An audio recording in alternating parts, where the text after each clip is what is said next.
काय काय त्रास होत होता? हे चमक मारित होतं चालतं. बर. आणि कधीपासून त्रास होता हा? हे गेल्या वर्षी झालेलं होतं असं मला. बस.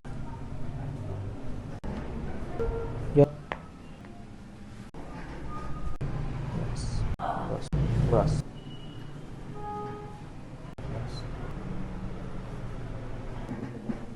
बस.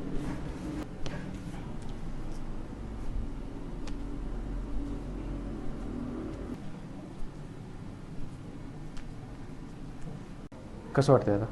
एकाला वाटतंय कमी पण हे केलं. बर बर बर. काय काय त्रास होत होता? हे चमक मारित होतं चालतं. बर. आणि कधीपासून त्रास होता हा? हे गेल्या वर्षी झालेलं होतं असं मला. हां हां हां हां. पण ते गेल्या वर्षीच कमी झालं होतं. बर बर. आता गेल्या आता महिन्यात- एका साईडचं कमी झालं, एका साईडचं राहिले. हे कलं दुखत होतं, हे राहिलं. बर, आणि बर. पुन्हा हे चालू झालं. बर बर बर मेन गोष्ट टाच दुखत होती माझी बर खाली. बर. आता राहिलेलं पण कमी होऊन जाईल.